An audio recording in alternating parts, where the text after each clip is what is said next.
Morning, and welcome back to the scheduled programming of the day, which is the previews. And I had expected to be doing a preview first thing this morning, and then I wake up and I go, "Oh, hey, it's a trade," and it involves one of the teams I cheer for. And all right, and that's pretty much my reaction. Was, all right, should be interesting to see how that works out.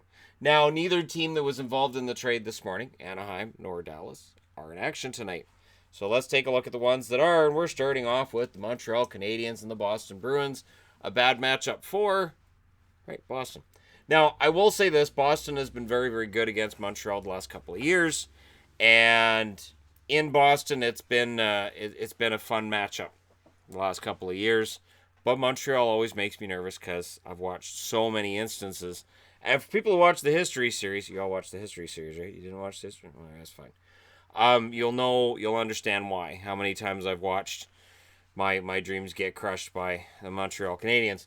Um, they're 24-17-5, and Boston's 26-15-4, so they're very close in the standings. It's a huge swing game. If Boston can win this one in regulation, they get some nice distance between themselves and Boston or Montreal, and potentially catch up to Toronto, depending on what happens with Toronto tonight. In their last 10, Montreal's 6-4. They won their last game. Boston's 7-3. They won their last game. And when you look at their last 5 games, the Montreal Canadiens lost 4-1 versus Nashville. They lost 1-0 versus Minnesota. They beat Detroit in Detroit 3-2. They lost in St. Louis 4-1, and then they beat Colorado 3-0.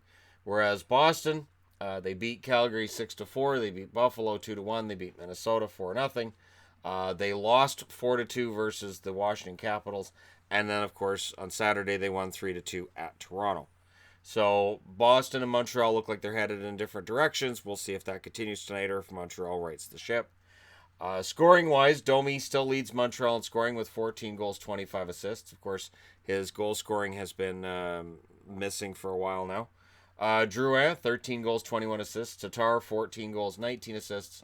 Petrie, 9 goals, 22 assists. Dano, 7 goals, 23 assists now. Gallagher, 17 goals and 9 assists. Shaw, 11 goals, 13 assists. Kokaniemi, 5 goals, 17 assists. Lehkonen, 7 goals, 14 assists. And Byron still rounds at the top 10 at 9 goals, 6 assists for 15 points. On the Boston side of things, you've got Pastrnak with 26 goals, 27 assists. Marchand, 16 goals, 31 assists. Bergeron, 14 goals, 24 assists. Krejci, 9 goals, 26 assists. Krug, 4 goals, 25 assists. DeBrusk, 14 goals and 3 assists. Corrali, 5 goals and 8 assists. Heinen, 5 goals, 7 assists. Backus, 4 goals and 8 assists. And Grzelcyk, 1 goal and 11 assists. Goaltenders confirmed for tonight. Of course, it's Carey Price, 17-13-4. 2.67 goals against, 910 save percentage, and 3 shutouts. He'll be backed up by Niemi, 7-4-1, 3.85 goals against, 886 save percentage with no shutouts. On the Boston side, you've got Rask, 13-8-2, 2.41 goals against, 921 save percentage, and a shutout. And Halak will back him up, 13-7-2, 2.39 goals against, 924 save percentage, and 3 shutouts. Of the two, Rask has been the better goaltender lately. Completely understand why he's the starter tonight. And it's going to be a pretty fun game to watch, I would imagine.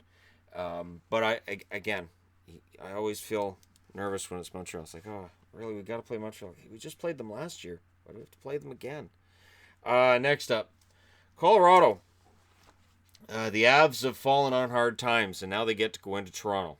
And they're in against a Toronto team that should be playing kind of angry with how they've been playing lately. And the bad news is every other game they've been really good, and this is that other game. Right now, the Avalanche are at 20-17-8. The Leafs are at 28-14-2. And again, they've got Boston nipping at their heels, so they know they need to get some wins together, or they face the prospect of dropping down the charts. On the Colorado side, they're 1-7-2 in their last 10. They've lost 3 in a row. Toronto's 6-4. They've lost their last game. When you look at their last 5, however, Colorado lost 5-4 versus the San Jose Sharks. They won 6-1 versus the New York Rangers. They lost 7-4 at Winnipeg. They lost 5-3 at Calgary, and then they lost 3-0 at Montreal. Now they're at Toronto. So Winnipeg, Calgary, Montreal, Toronto. Yeah, they're in some trouble. On the Toronto side, they lost 4-3 versus Minnesota. They won 5-0 versus Vancouver. They lost 4-0 versus Nashville. They won 4-2 at New Jersey, and they lost 3-2 versus Boston. So they have lost 3 out of their last 4 at home. And now they've got Colorado. So everything points to Toronto turning things around in all likelihood tonight, and this becoming an even longer road trip for Colorado. It's been a disastrous fall for the Colorado Avalanche, who are still putting up goals for the most part, other than that 3-0 loss they had against Montreal. They're just either they don't get the goaltending or just something doesn't work in every game, it seems. Now, on the scoring side of things, Rantanen, of course, still leads them in scoring with 20 goals, 48 assists. McKinnon, 26 goals, 40 assists. Landeskog, 27 goals, 24 assists. Barrie, 5 goals, 27 assists. Soderberg, 12 goals, 13 assists. Kerfoot, 7 goals, 17 assists for him. Comfort, 10 goals, 8 assists. Jost, 6 goals, 9 assists. Calvert, 6 goals, 8 assists. Nieto, 4 goals, 10 assists, rounds out the top 10 for the Colorado Avalanche. On the Toronto side of things, Mitch Marner, 17 goals, 41 assists. That's 58 points, boys and girls, for Mitch Marner. Tavares, 29 goals, 21 assists. Riley, 13 goals, 33 assists. Matthews, now at 20 goals, 20 assists, and his goal-scoring struggles are being way overblown right now. I mean that. Matthews will be just fine. He's barely missing. He'll be just fine. Kapanen, 14 goals, 13 assists. Kadri, 9 goals, 17 assists. Gardner, 2 goals, 22 assists. Johnson, 10 goals, 10 assists. Marleau still sitting at 10 goals, 10 assists. And Hyman rounds out the top 10 at 7 goals, 9 assists. Again, Matthews' goal scoring, it's really being overblown by the media right now and about his struggles. He'll be just fine. Happens to a lot of players. He has 20 goals this year. He's dealt with injuries here and there, and he's still producing points. So I don't really see a big problem. On the goaltending side, Varlamov is listed as likely. He's 11-10-5, 2.82 goals against, 909 save percentage with a shutout. Grubauer would be his backup at 9-5-2, 3.29 goals against, 895 save percentage, and no shutouts. On the goaltending side for Toronto, Freddie Anderson is in the net. That's right, Anderson's back. And Sparks, I was reading yesterday, has been cleared, so he's just waiting for the team to activate him. He's 6-2-1, is Sparks. 3.00 goals against, 905 save percentage, and a shutout. Anderson is 20-9-1, 2.50 goals against, 923 save percentage, and a shutout, which means that Hutchinson's services would no longer be required if Sparks has been cleared but put back on the active roster. So watch and see if Hutchinson gets moved. He's 3-4-2 with a 3.27 goals against, 887 save percentage, and a single shutout. And he played well enough during that stint with Toronto that maybe somebody gives him a shot. I don't know. Goaltenders, there's so much movement, so many places right now. It's really hard to figure out who's going to pass for waivers, who's not, and where goalies are going to end up. Thank you, Mike McKenna. Next up, Buffalo. So the Sabres at 23-16-6 and currently sitting outside of a playoff spot. Are in against the Edmonton Oilers, who are 21-21-3. And the Oilers seem to like playing really well every other game as well. And we'll get to that. Whereas Buffalo, it's been a bit of a struggle for them. When you look at the records over the last 10, this kind of has that look of a game that you could really argue, well, we don't know who's going to win because both teams have been struggling. Over their last 10, the Buffalo Sabres are 3-6-1. They lost their last 2. The Oilers are 3-7. They lost their last game. So there's definitely room to improve for both teams. Over their last 5 games, Buffalo, they beat Florida 5-3. Then they lost at Boston 2-1. They won at home against New Jersey 5-1. They lost at Carolina 4-3. That's the one that really hurt, I think. Before they lost versus Tampa 5-3. The Edmonton Oilers, they lost at LA 4-0. They won at Anaheim 4-0, which made it feel like, hey, they're getting it together. And then they lost at San Jose 7-2, which was gutting. Before they won in a shootout over Florida 4-3, and then they lost 3-2 in their last game versus Arizona. So if you believe the good game, bad game scenario, Edmonton should be up for a good game tonight and should win. But Buffalo's lost 2 in a row. They should be kind of ornery tonight, and we'll see how that turns out. And Eichel's overdue for an explosive game as well. Eichel leads Buffalo in scoring at this point with 15 goals, 34 assists. Skinner, 30 goals, 14 assists. Reinhart, 10 goals, 32 assists. Ristolainen, 5 goals, 22 assists. Dahlin, 4 goals, 20 assists. Pominville, 10 goals, 10 assists. Okposo, 7 goals, 11 assists. Sherry, 7 goals, 10 assists for him. Rodriguez, 2 goals, 11 assists. And Mittelstadt, 6 goals, 6 assists. On the Edmonton side, your leading scorer is, of course, Connor McDavid. 27 goals, 40 assists. Draisaitl, 23 goals, 31 assists. Nugent Hopkins, 14 goals, 26 assists. Chason, 17 goals, 5 assists. Nurse, 6 goals, 16 assists. Clefbaum, 3 goals, 12 assists. Kara, 2 goals, 11 assists. Larson, 1 goal, 11 assists. And both Chris Russell and Milan Lucic have 2 goals and 7 assists. So I don't know if they had a parade for that second goal by Lucic or what they had in Edmonton, but yeah, it's amazing to see where Lucic is now and compare it to where he was, say, 4 or 5 years ago. It's a crazy world we're living in. And then you look at the amount of money he's making now compared to 4 or 5 years ago and the contract he has. It's not a good look.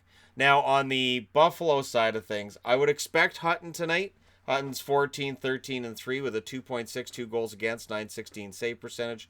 Olmark is 9, 3, and 3, 2.84 goals against, 919 save percentage, and 2 shutouts. On the Edmonton side, they've confirmed Koskinen.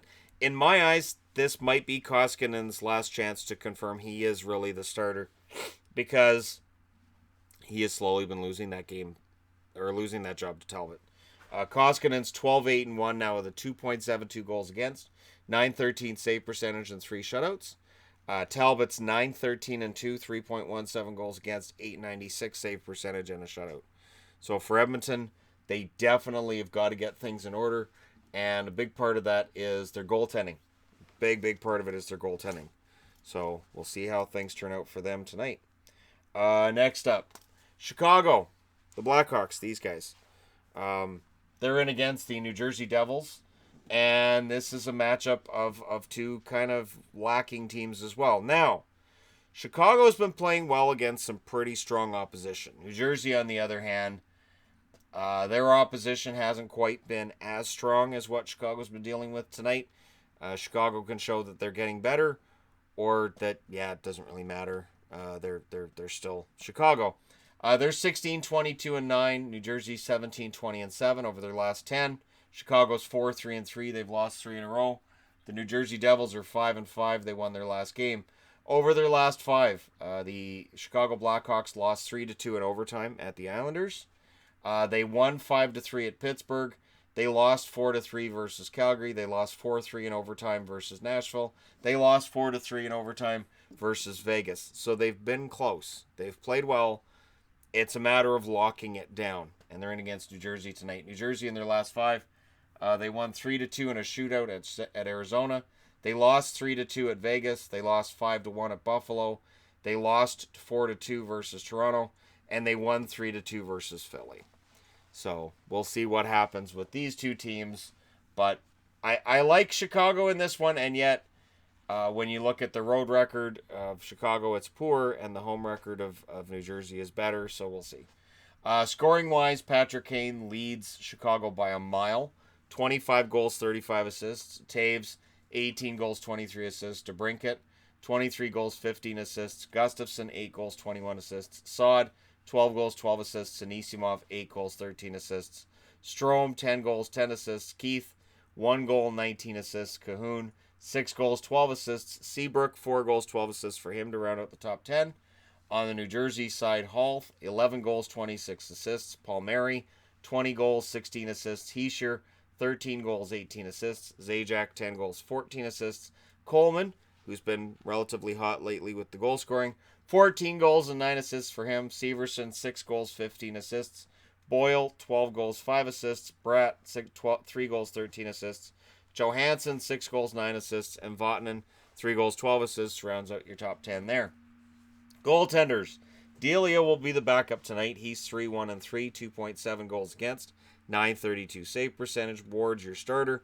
7-7-4, 3.8 goals against, .889 save percentage. Blackwood is starting for New Jersey. 4-2 record for him. 1.85 goals against, .947 save percentage, and 2 shutouts. Kincaid will be the backup. 13-13-6. 3.07 goals against, .899 save percentage, 3 shutouts. And is Kincaid now going to be the backup? Is that where we're headed? I kind of think we are. I kind of think that the New Jersey Devils are at the stage where, yeah, Blackwood's going to get every chance to win that starter's job. They need to get some wins, and they need to get them now. Next up, Minnesota.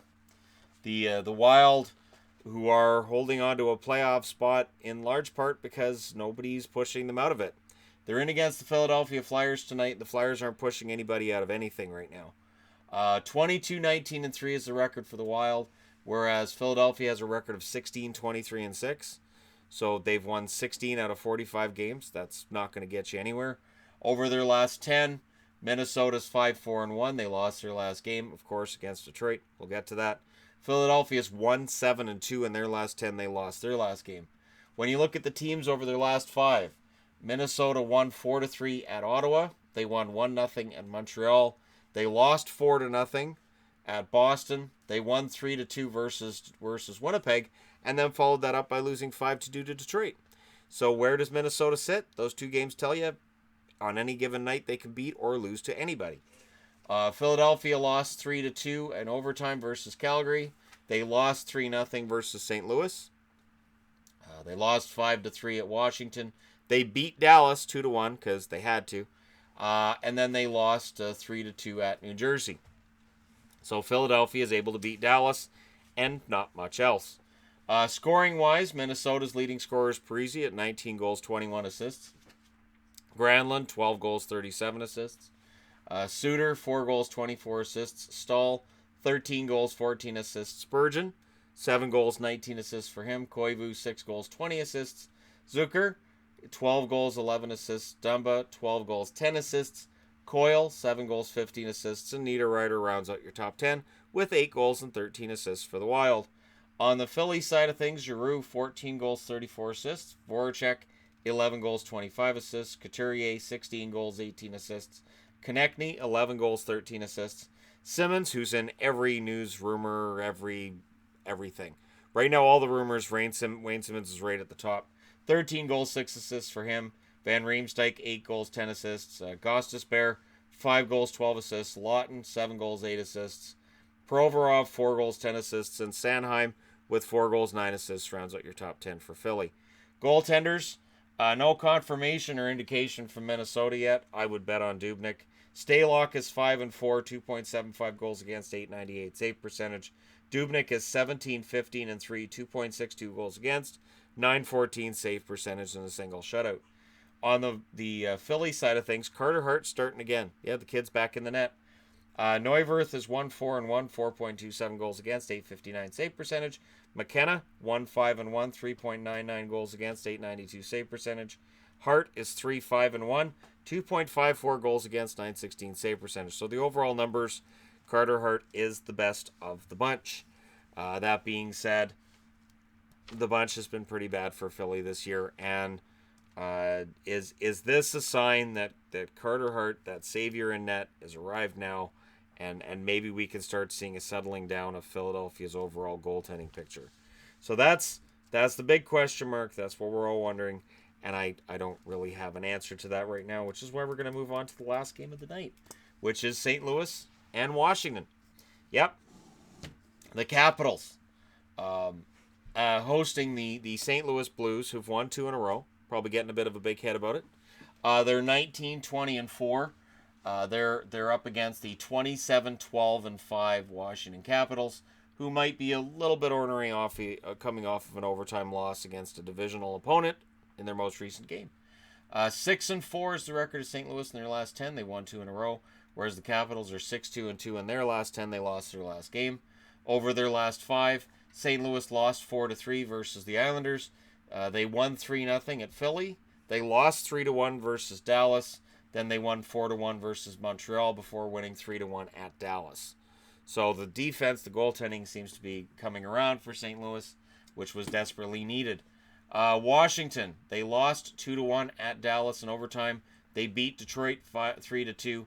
They beat Philadelphia 5-3, and then they beat Boston 4-2 because they always beat Boston. And then they lost 2-1 in overtime versus Columbus. So this matchup against St. Louis is going to be interesting because the matchup they had with Detroit in this 5-game stretch here, there was some luck involved in that win. And absolutely, while Detroit's one of the teams at near the bottom, Washington definitely didn't look like they were that far ahead of them when you watched that game. Anyways, scoring leaders. St. Louis, O'Reilly's your leader on that team with 16 goals, 26 assists. Perron, 15 goals, 17 assists. Tarasenko, who is starting to look like Tarasenko again, 14 goals, 13 assists. Shen, 9 goals, 15 assists. Bozak, 6 goals, 12 assists. Schwartz, 3 goals, 15 assists. Dunn, 3 goals, 14 assists. Pietrangelo is 5 goals, 11 assists. Steen, 6 goals, 9 assists. Sundqvist, 8 goals, 6 assists. Rounds out the top 10 for St. Louis. On the Washington side of things, Ovechkin, 32 goals, 18 assists. Backstrom, 11 goals, 34 assists. Carlson, 6 goals, 36 assists. Kuznetsov, 8 goals, 29 assists. Vrana, 15 goals, 10 assists. Connolly, 9 goals, 15 assists. Wilson, 13 goals, 9 assists. Oshie, 13 goals, 7 assists. Eller, still on the board at 6 goals, 14 assists. Niskanen, 5 goals, 11 assists, rounds at the top 10 for the Caps. Now, when you're looking at the goaltending, well, Allen's the starter tonight for St. Louis. Binnington, 3-0-0 with a 1.45 goals against, 941 save percentage, and a shutout. Allen's 14-14-4, 3.07 goals against, 896 save percentage, and a shutout. And while Allen's numbers aren't great, he does have the ability to have some pretty excellent games, and he's had some lately, so we'll see. Copley is going to be the starter for Washington. He's 10-2-3, 2.56 goals against, 916 save percentage, and a shutout. His numbers are actually mildly better than those of Holtby. Holtby is 17-10-2, 2.85 goals against, 912 save percentage, and 2 shutouts. So there you go. You guys are all set for tonight's action. 6 games there. And let me know your winners, what you guys think, who you guys are favoring, that kind of thing. Don't forget to hit like and subscribe if you're browsing your way through. You just happened upon this video. Thank you guys so much for watching. Talk to you again soon.